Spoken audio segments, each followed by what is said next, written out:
Welcome to Austin Tech Connect, the official podcast of the Austin Technology Council. Presented to you by Netspend. Homegrown in Austin, Netspend has been a leading provider of consumer and business payment solutions for almost 25 years. From prepaid cards to mobile bank accounts to money movement services, Netspend connects people, brands, and payment products to deliver innovative financial solutions. Welcome to another episode of Austin Tech Connect. This is the podcast about the future of Austin's technology community. My name is Thom Singer, and I am with the Austin Technology Council. And every single week at ATC, we try to engage local leaders in a lot of conversations to look to the future about how our ecosystem is going to thrive 5 years, 10 years, and 2 decades forward. And every week on this podcast, we bring someone from this tech ecosystem into a conversation to hear about their story, about their successes, and get a look into their crystal ball about what does the future look like. And today, we are joined by my friend, Laura Patterson. Laura has been around, she's been around the tech community for a long time, which is amazing because she's so young. It's amazing she's been around as long as she has. Her company is VisionEdge Marketing, which is a growth strategy firm, and it's 24 years old. She has worked with all types of tech companies over the last couple of decades. So Laura, welcome to Austin Tech Connect. Thank you, Tom. I'm really excited to be here and, of course, to have a conversation with you. It has been wonderful knowing you over the decades. Nice. I think we figured out we've known each other about 22 years, which means your company was still in its infancy because you've been around about 24 years now. And I have seen you work with a lot of tech leaders to really get their hands around marketing. So for those of you who don't know Laura, what she does is she helps companies of all sizes, especially in the B2B market. She helps them grow using a scientific approach because she believes that customer centricity is the only way your company's going to grow. So we're going to talk about that. So Laura, let's go back. Let's go into the Wayback Machine. How did you get started in marketing? Okay. I love this question. And I'm just to give the people in Austin a little bit of context. I have been in Austin for 40 years. I came to Austin to work for this little itty bitty organization on Ed Bluestein known as Motorola. I was in one of the portable buildings sitting outside of one of the fabs that had been brought up. I came to Austin. They brought me here because I worked in a startup that had application software in the medical device industry that ran on a Wang 2200. So for the people in the audience that know what that is, hello. And for those of you who don't, it's kind of a thing to kind of know if you want to know the history of technology.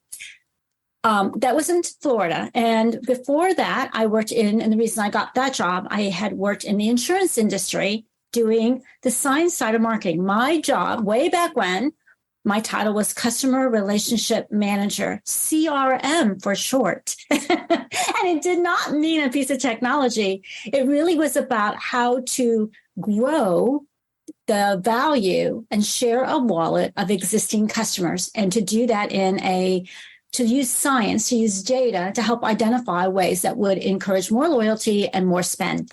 So that was where my roots began. It really was about segmentation and data and understanding, measurement, all those kinds of things, and putting a strategy together, which was highly personalized. It was a personalized strategy, a whole nother conversation, and then executing on that strategy. And back in those days, Tom, we didn't have email. So a lot of it was done with phone call and direct mail. and the fax machine. Remember that one? The fax machine, direct, but even though, because this was a B2C company, people didn't have fax machines in their homes. So we relied on phone and direct mail and even events. So those were the 3 primary ways. And I know you can relate to that given your background in professional services too, on bringing people together. So that was my start. I find it interesting that you were talking about 40 years ago, they were using in science and data as the underlying way to have the customer relationship and the marketing. That's something that is still top of mind today. Now, of course, we have all new technologies now that take the science and the data and bring them into marketing. But you were really ahead of your time if you were doing this 40 years ago. What was that like? Well, that's interesting that you bring that up. So marketing science has been around a long, long time. And in some ways, I think we were more effective, even though we had fewer tools, because we started with asking the right questions. And I think today, people are inundated with data. They have so much data. It's like a fire hose coming at them.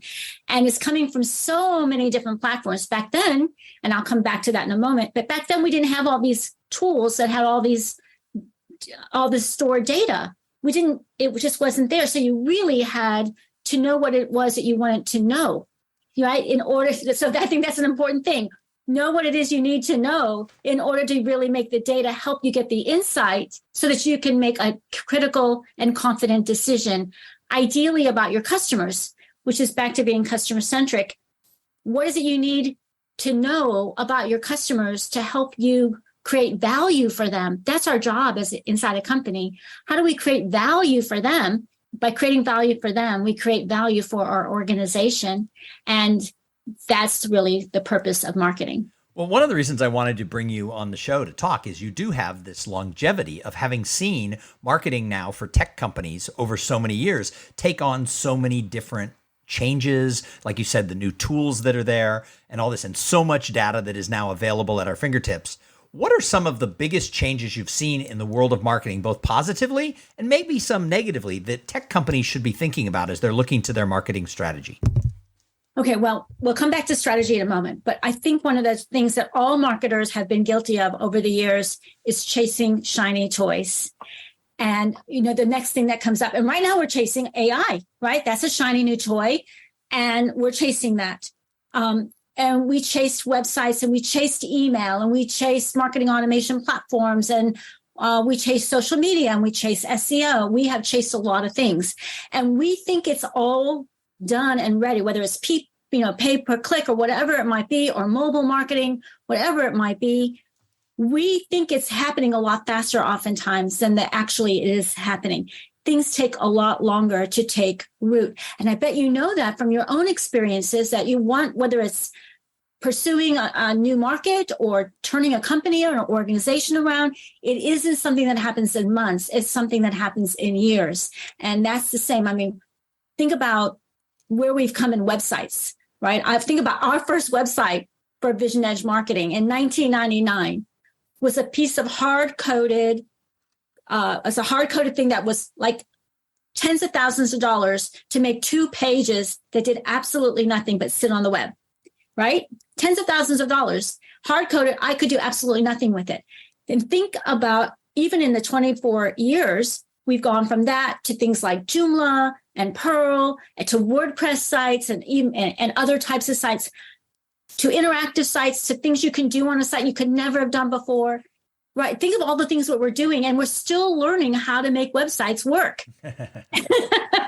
Well, you bring up a really interesting point, and that is marketing doesn't happen between now and a week from Friday.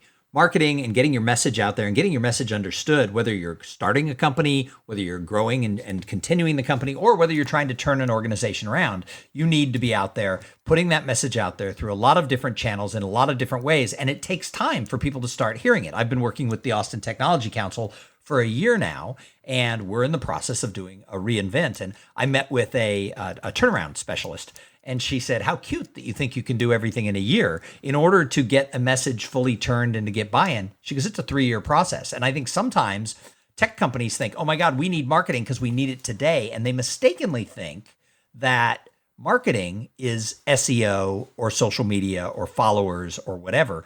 What is your definition of marketing, and why is SEO and things like that just part of it, but not the whole thing? Okay, I love this question, and thank you for asking it.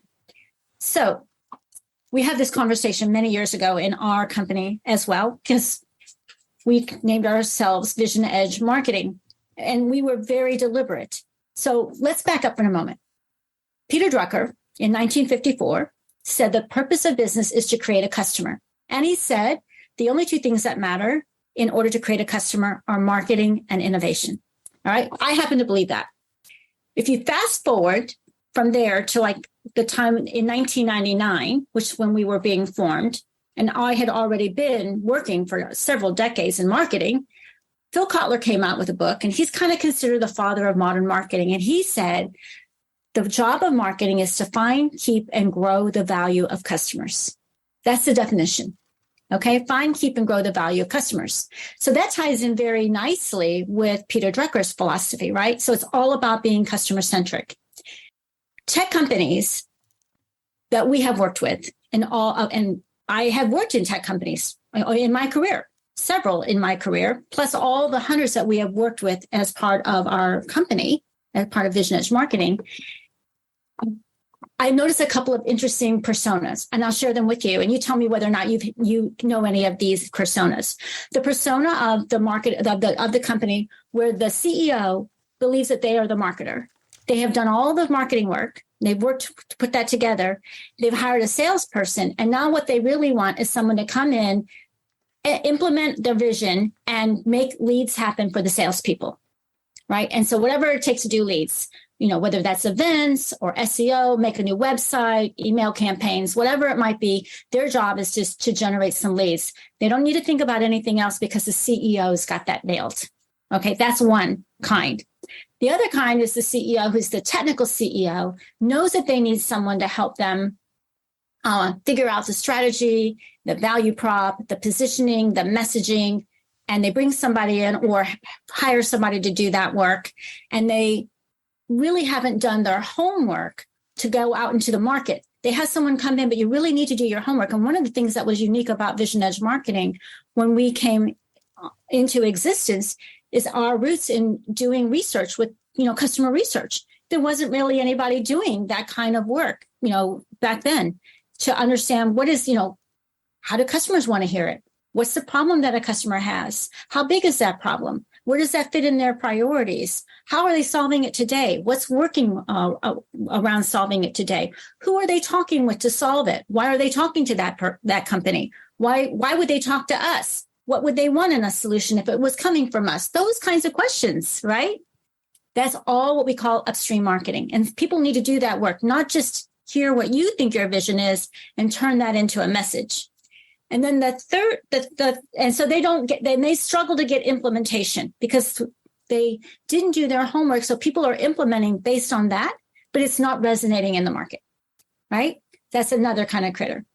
And then, of course, there are those that do hire a really good marketing person who does understand that upstream and downstream need to work together, and that you need to get the upstream right in order to get the downstream to be effective. So those are the three that we run into. More of the first two than the latter, but we do run into them, and they're awesome.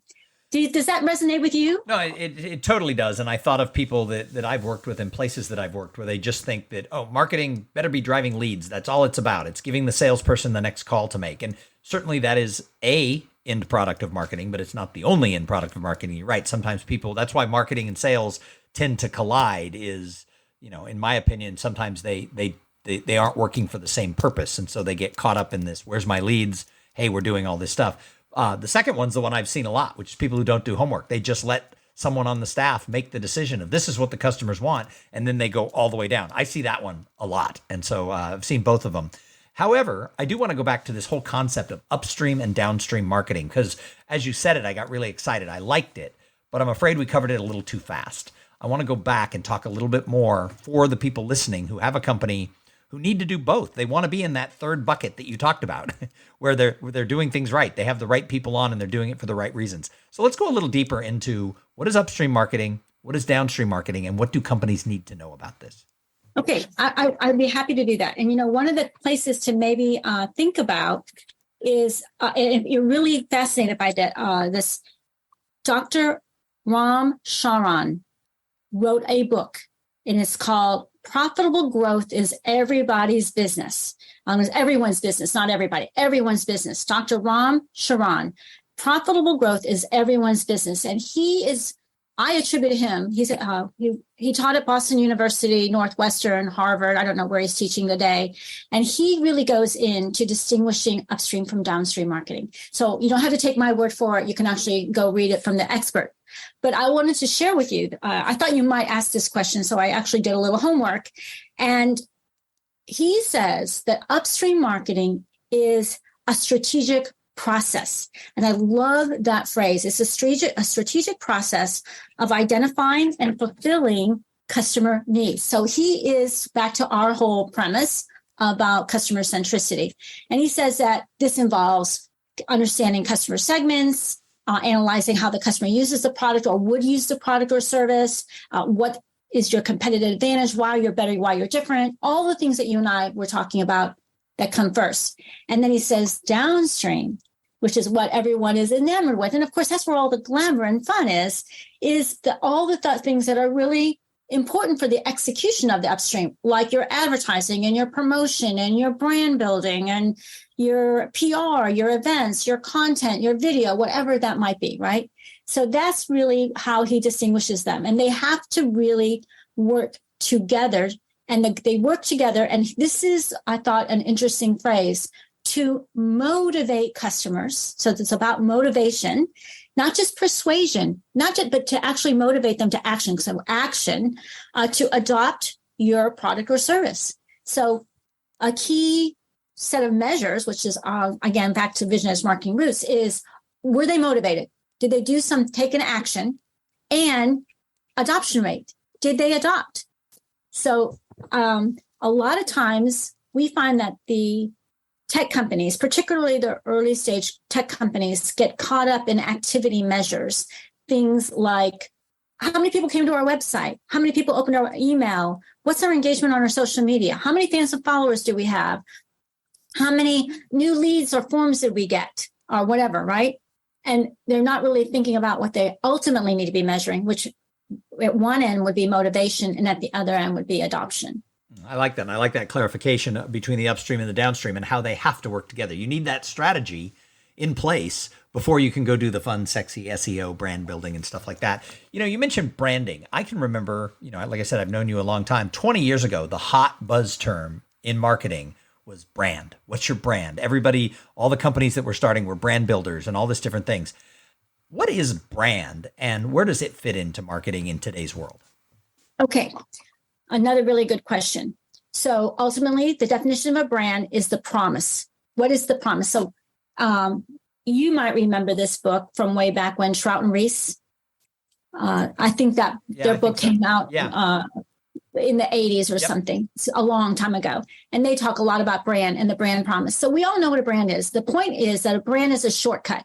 You have a problem and you immediately think of the solution and 2 or 3 names will come to you mind.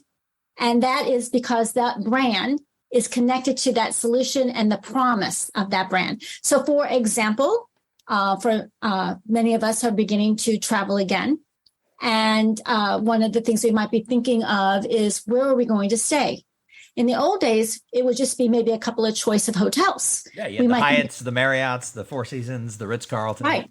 But now we have a whole new category, right? Airbnb, VRBO. So they have worked on creating a brand. I don't know if you've watched the Airbnb brand with the categories, right? Mm-hmm. I just saw the latest one, which is on the farming category for people who want to stay at farms. I grew up in farming country. I'm not really sure I'd want to stay in farm. I was thinking, I don't know that that's where I want to stay, but that's all right. I'm sure there are people. I think of that as a lot of work. But I digress. Anyway, my point being, we think when we have something we need to make a decision about, a choice, certain brands come to our mind because those organizations have done a great job of establishing that their brand, their name, and that solution and the promise of what they are going to give you are all connected. Because most people want this shortcut. When you go and you sit across you go into the restaurant and they say, what would you like to drink? And, in some places you might say, I want a Coke. And then they have to say, but we don't have Coke.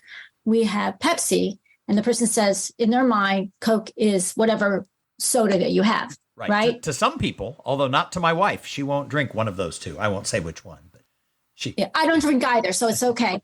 You can tell Sarah that. I haven't had a soda in forever, but that's another conversation too. My point is, brand is really important because it is a way to get that shortcut, and it is about the promise you make. And so it is really important to have it. And it is a foundation for your marketing, because what is it you're marketing? You are marketing your promise. You're marketing your promise, and your promise is your brand. So that's really important to keep in mind. So in your book, Fast Track Your Business, you have a short little description that sticks with me that I remember that I like. And that has to do with this idea of when you're writing about marketing, is marketing a small M or is it a capitalized M? And I think that you talked something about how your team was like, Laura, why are you capitalizing marketing in some sentences and not in other sentences? It shouldn't be capitalized. You actually believe that marketing should have a capital M. Why is that? Okay, so that was a fun conversation. It was very early on. And yes, I was notorious for writing and still am notorious for writing a lot of things. And I always do capitalize the M in certain situations. And I did write about this in the book because it was a really big debate. And it wasn't like a short debate. It went on for a while. And every time I would send something and one of my folks would read it, they would always send it back and they would use track changes, right, later on. And they would always be taking the capital away, and then I would just ignore them. and so we got into this thing. And I say in the book, people are probably laughing because they're wondering, don't you all have anything better to do in Texas and talk about whether to capitalize the M? But it really was a really important conversation. And my people would give me all kinds of examples. So would you capitalize it if we are going, if we write a sentence, we are marketing our new product X, Y, and Z? I would say, of course not. No. You wouldn't capitalize the M in marketing in that instance. And so what I began to help them understand is that there is a difference between a verb and a noun. And that marketing, when it is a noun, is a proper noun, and therefore deserves the opportunity to be capitalized, right? It is a function. It is a critical function in an organization. It is a critical business function. And the companies that forget that, I often think are the ones that struggle. Marketing matters. Sales matters. Finance matters. All of these business functions matter, and we can't belittle any of them. Marketing is a important business function. And they all should be capitalized. A function should be capitalized because we might want to finance our next house, in which case it would not be capitalized, the word finance. But when we are talking about the function of finance, which is like essential to keeping a business, solvent, then it's worthy of being capitalized. And that was my whole point, that marketing is responsible for bringing strategy or strategies to the table, ideally, from on my personal perspective, that is data-driven insights, right, that are going to help you make a decision in order to achieve the desired future state.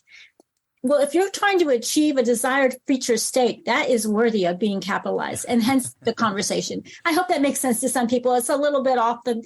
I liked it. It made sense to me, and it resonated with me. So my last question for you is: as we look at this landscape of technology companies in Austin, what do you wish that every company knew about how to improve their marketing? Okay, so this is a great question.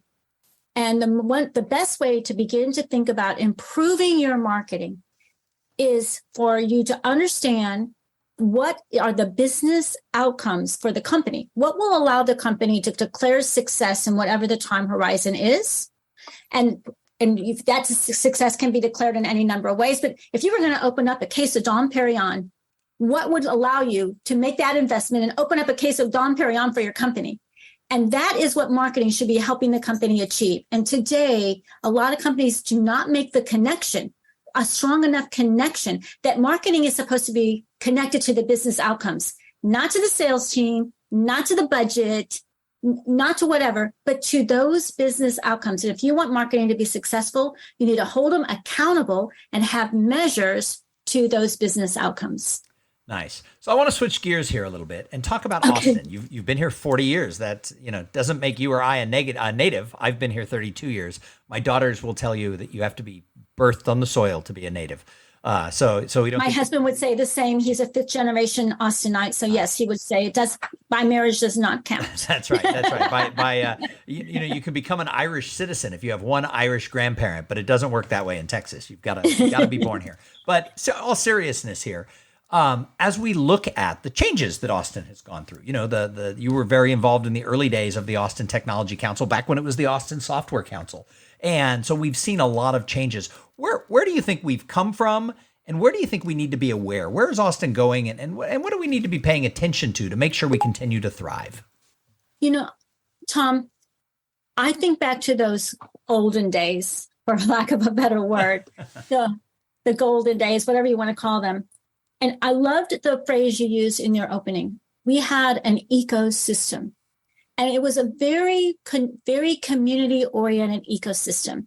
And people were extremely helpful, whether that was the Bob Fosters and the Carol Thompsons and the Becky Taylors and the Betty Otter Nickersons. And there was the George Kometskys and the Joel Wiggins and whoever they were. There were so many people that were vital to that ecosystem. And it was really about how do we help each other be successful, and how do we help grow Austin, the Austin technology community. And we thought of ourselves as a community, and we were very inclusive. Long before the word inclusive it means what it is today.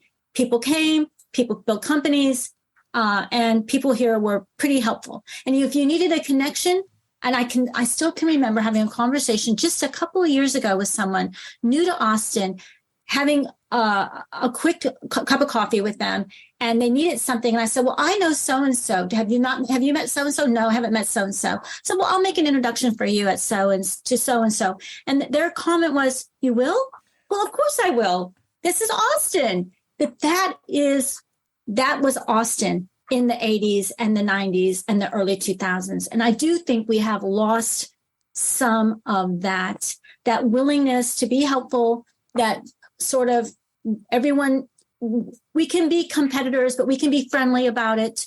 But this whole notion of that ecosystem and the community, and that we're here to make it be better for everyone, I think we got a little away from that. And I'm hoping that will come back. But the world of Austin has changed. You know, what was a semiconductor and software town sprinkled in with some the medical device industry has really changed.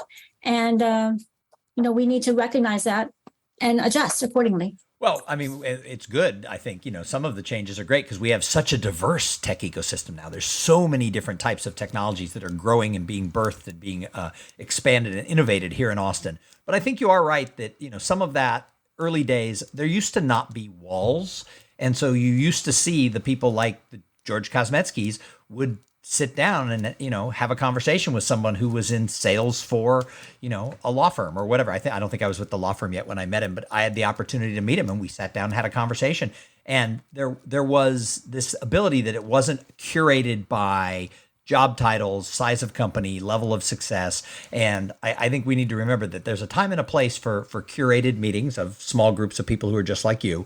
But there's also a time where we have to tear down those walls, and everybody has to be willing to have those conversations, because I think that community, collaboration, and conversations can solve all problems. And I say it every week on the show because that'll be one of our final questions. But I really do believe that when we lead with the fact that, hey, I'm going out to an Austin Technology Council event, or I'm going to a Chamber of Commerce event, or I'm attending Austin Women in Technology or Association for Corporate Growth. When we go to one of those events, if we remember, hey, I'm showing up not to find my next sale, but I'm showing up as a part of this community who's willing to collaborate and willing to talk to everybody, I think everybody wins. And so I think you are right. I think we've lost a little bit. I think we're still better than most places when it comes to accessibility, but I think we need to be aware as a community to make sure we hang on to that.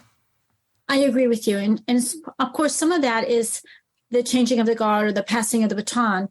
Some of those people are gone. And so those of us who are still here, we need to be a part of making that, continuing that. That's part of our responsibility. And maybe I, as a member of that ecosystem, I need to do a better job of that. But I'll never forget Gene Lowenthal, again, one of those people who I have nothing but admiration and respect for. Taking my calls and meeting me for coffee, and always gracious about it and answering my questions. And I said, how can I ever thank you? And he said, do the same when your turn comes. Yep. Do the same. And I have never turned down a request from anybody for a conversation. Carol Thompson taught me the same thing. And that was, be willing to sit down and have a conversation. Now, because of who she was during the 90s, she was one of the most sought after people. She had this thing that some people who she didn't know, she hadn't heard of, she would charge you to meet with her because she was a consultant who charged hourly. But the thing we didn't know was after the meeting, she would not take your check.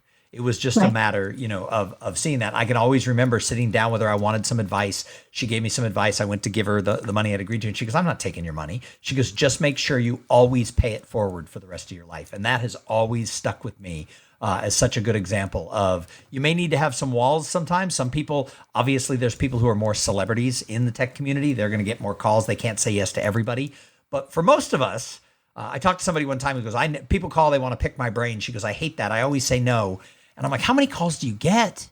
And she was like, 2 a month. And I'm like, well, that's about what I get. I can do 2 calls a month, and now we have Zoom. You don't even have to drive to have some of these calls. You don't even drive to the coffee shop. You can do it by Zoom. So I go down a tangent, but I agree with you that I think that we need to make sure we continue that, because I think Austin's future is strong, but we're based on that community. So that's a great transition. I believe community conversation and community collaboration and conversation can solve all problems. Which one of those words resonates with you the most, and why? I would say collaboration, because I think that if you have the other two are a key part of collaboration. So I'm cheating, I realize, in my answer.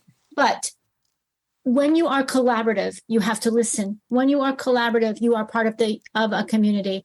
When you are collaborative, you have to have a conversation. So for me, it's collaboration. And I wanted to add one more thing. I worked for an amazing person in my 14-year career at Motorola. I worked for Gary Daniels for 11 of my 14 years. And he was a remarkable person. Sadly, we lost him a number of years ago. But one of the things he reminded all of us of early on is always return someone's phone call. And this is a very important message for everyone. It might be, I know we are inundated with email, but his point was, always return someone's phone call, always respond to someone's email, because you will never know down the road who that person is going to be. They may be your next big customer. They may be your next big partner. They may be your next boss. So the point he was trying to make is, be careful about, making judgment calls based on where someone is today. Be open-minded that where they are today is probably not where they're going to be tomorrow. That's right. And I think we're better off when we don't automatically prejudge everybody we meet. So amen to that advice. I think that's good. So my last question, you've lived here a long time. Your husband's multiple generation Austinite. If somebody came from out of town and they were just going to be here for a weekend, where's the one place you would take them? Whether it's an attraction, a historical place, or a restaurant, where's the one place you would take someone from out of town? Oh gosh, only one? Only one. I would probably want to know their interests, but maybe the Bullock Museum. Oh, good choice. I don't think we've heard that one before, but the Bullock Museum's a good choice. That's awesome. That's awesome. Well, Laura Patterson, thank you so much for being a guest on Austin Tech Connect. Any final words? No, thank you for having me. And I hope this inspires somebody to think a little bit differently. And if it does, then it was definitely worth the conversation. Awesome. Thank you so much. And thank you to everybody who tuned in and listened. Hey, is your company a member of the Austin Technology Council? We would like your support. We would like your voice to be added to the conversations that we're having. We welcome everybody in the tech ecosystem to help us grow and regrow the Austin Technology Council. And in order to be a grassroots organization, we need you, because you and your team, you are the grassroots of our ecosystem. So check out the Austin Technology Council today at austintechnologycouncil.org. Thanks for listening to the Austin Tech Connect podcast. Make sure your company is a member of the Austin Technology Council and add your voice to the future of our tech ecosystem in Central Texas.